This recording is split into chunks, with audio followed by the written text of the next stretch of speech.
Hey everybody, Destin Legary here with Ed Boone from NetherRealm. How are you doing today? I'm doing great, and I really appreciate you getting us. Yeah, it is a pleasure to talk with you, as it always is. Today you've brought Injustice 2, and we're going to get right into gameplay. Yes, absolutely. So what is changing with this version of the game? With any sequel, I guess, I think there's a hope and expectation that you're going to do more, bigger, better of the previous one, and we've done all that, but we really wanted to kind of come to the table with something dramatically different, and that's where we've introduced this system called a gear system into the game of already existing characters, that roster that's expanding. So right now we're seeing the introductions. You have that smack talk. We should probably be quiet, otherwise everybody's going to be mad. You gonna spit up on me, Atrocitus? Irritating. You know who else does that? Babies. So a little sass. Yeah, that's exactly. back. That's something we started actually with Mortal Kombat X. We had the characters actually talking to each other. It actually makes it feel like they actually know the other person there. Cool. Yeah. So how many dialogue options do each character have for like their introduction? You know what? It is in, Mortal Kombat had, several thousand. We're into the tens of thousands. Like Johnny Cage alone has like 20. Yeah, he was a great comedic relief in Mortal Kombat X. But we really feel like it's become a big part of just kind of feeling like the characters are actually there and real. Little nuances like this that we've expanded. Justice 1 didn't have it, but as far as what's so great about this game is there were characters that inevitably were left out of Injustice 1 that, really angry or passionate fans would, rally for, and we're able to accommodate some of those now. Atrocitus, Supergirl, Gorilla Blue Grodd. Beetle. We shall see. Yeah, we shall see. You're Yeah. actually doing votes right now for who should be in Injustice. Yeah, occasionally I'll put something on Twitter and ask people what they think, and we're always trying to get feedback from players as to who they want to see in the game. Speaking of characters they want to see, Black Manta. People definitely want to see that character. He is a transition right now. Yeah. There's a possibility of it happening. I mean, right now we only have the 6 that we're announcing, but as we did with Injustice, we'll have a cadence of release of announcement of characters. So in the DC universe, people don't kill each other, but they do supers. Maybe if those guys can hear me, they'll do one really quick. Here is Atrocitus' super against Supergirl. In Injustice 1, one of the things in competitive play is you usually didn't do a super high-level competitive play, but they did get a little redundant. Have you added multiple supers for each character, or no? No, they don't have multiple supers. Some our supers and our transitions are somewhat shorter than they were in the first Injustice. We still want them to be really outrageous, over the top. Supergirl throwing somebody beyond the sun and hitting them with their heat vision. But we really try to kind of get them going, especially the transitions are a little quicker.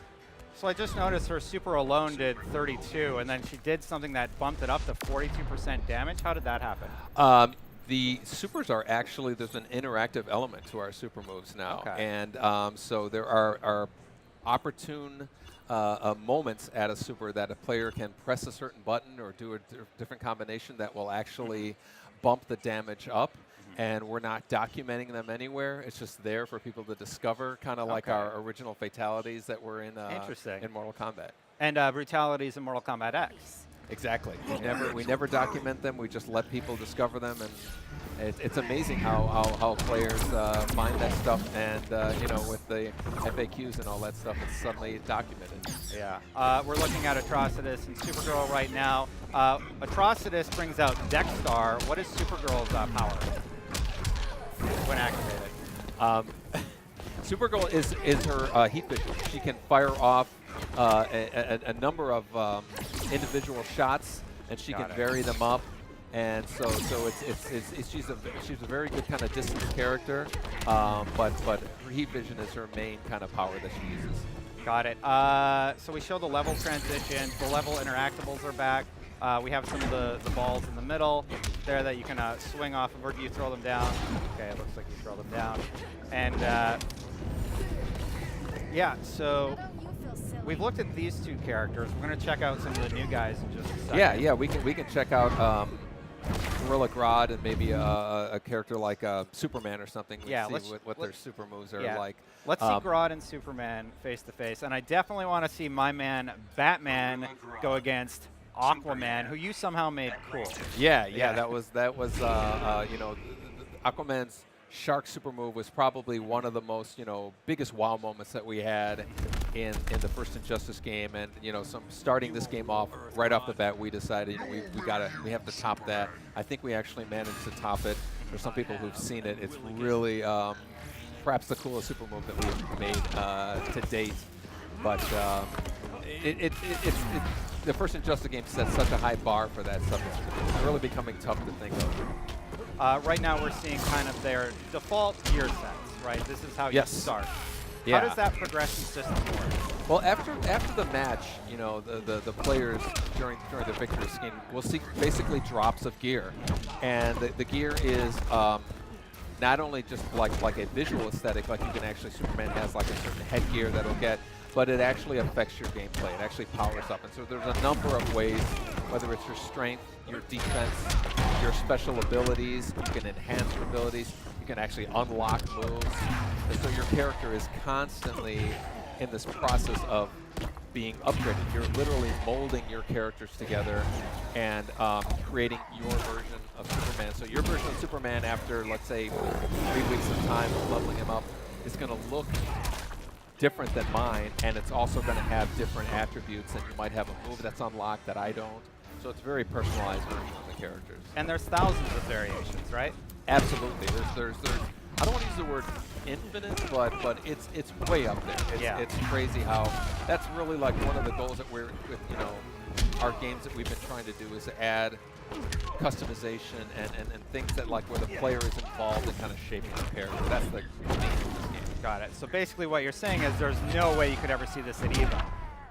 How do you normalize it for competitive play? That's what people want to know. Yeah, you know, we're absolutely going to have a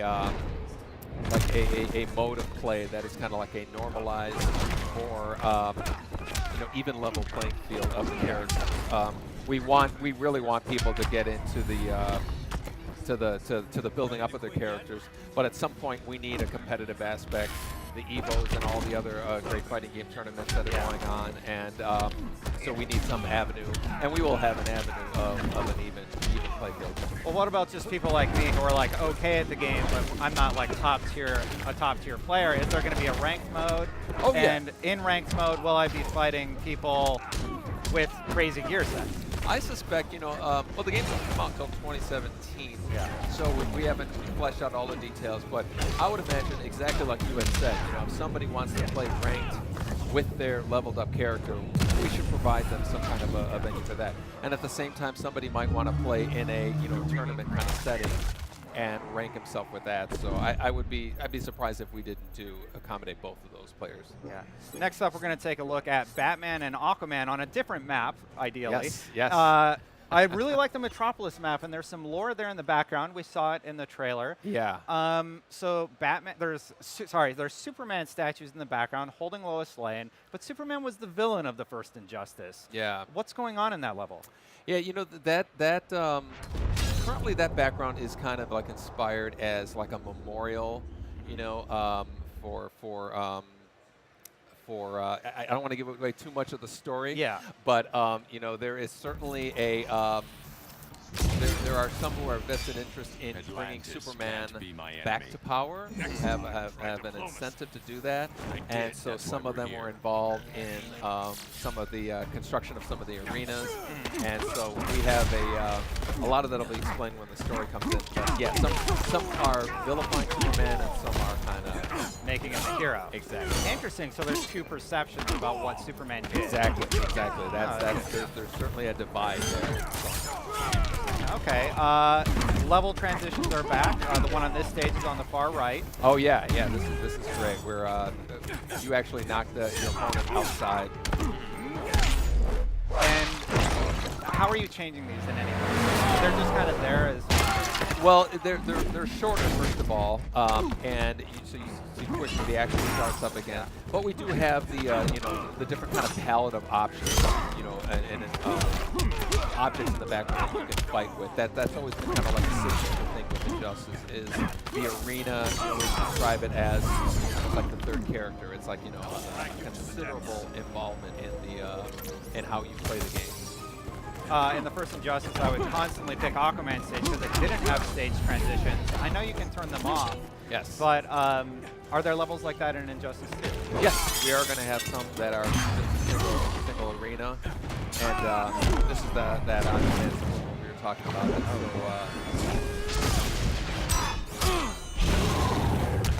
That looks like a nasty fish fight. Yeah. One thing we actually didn't cover off on, wagers are back. You brought them back.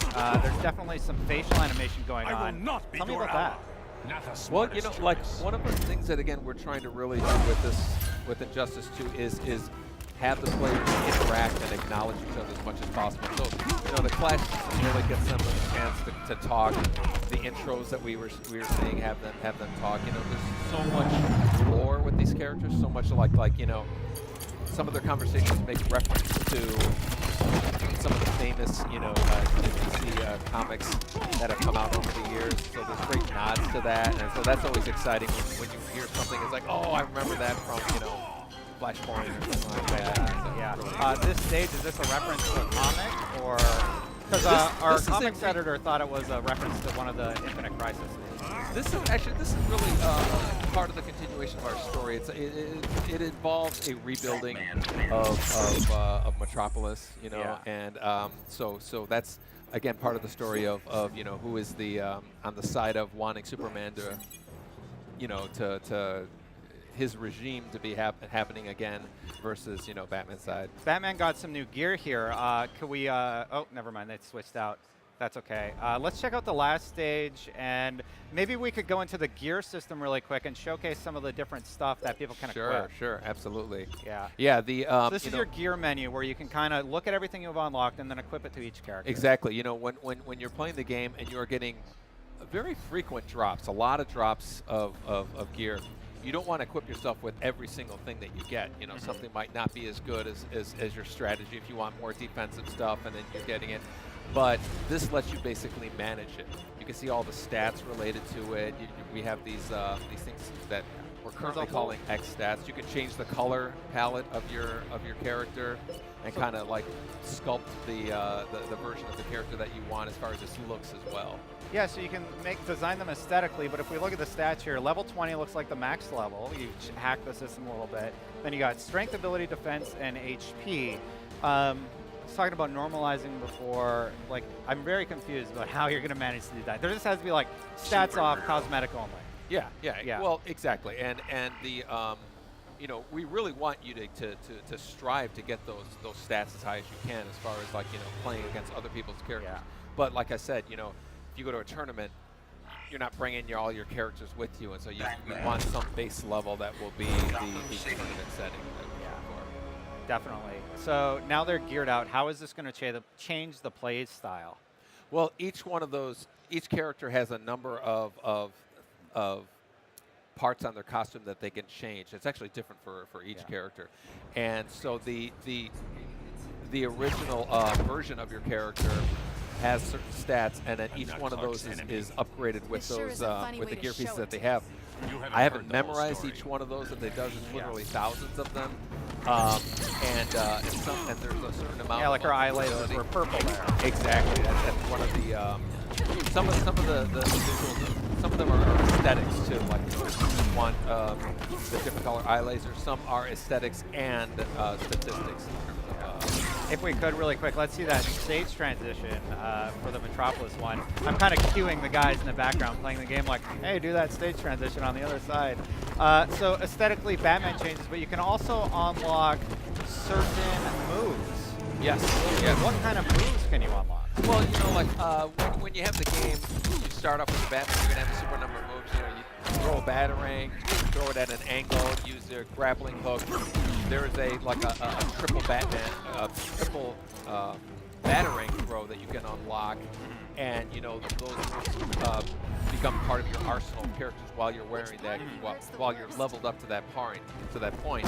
And then also you can start enhancing those moves with certain gear, or like actually up its damage or something like that, and constantly, just kind of leveling up your character. Yeah, so like when you fight Batman, you're really not going to know what you're going to get going in. There's a base set. Yes. But it's going to be really tricky. Yeah, and it's going to be, to me, it's going to be one of the most exciting things is going online and seeing all these different, this almost infinite number of Batmans that you're going to be fighting, and Aquamans, and so you really don't know what you're going to get. It is at its core, it's Batman. It's not like, Batman's going to suddenly get heat vision like Superman does or something. It will be fundamentally Batman, but we're trying to give the players as many access to as many variables as possible to mold the character. I wouldn't be doing my job if I didn't ask that you have thousands of pieces of gear that you can get. Is this setting the game up to do a microtransaction system? Well, it's absolutely not setting the game up to do it. We haven't decided what we're going to do for the people who don't want to spend. This feature, if I would describe it, I would say it's something that we would like to see lasting, months, many months, and the process of playing it up. Some players may not want to actually spend all that time to level up their characters, and they may want some kind of another way to do it, but we haven't really made any kind of decisions based on that stuff. Got it. Thank you, Ed. I am super excited about Injustice 2. I hope you guys are also. Thank you so much for coming on our show today. We absolutely appreciate you having us. It's always great to see you guys. Like I said at the beginning, it's always a pleasure. Thank you. Guys, you want more Injustice 2? You're already in the right place. IGN.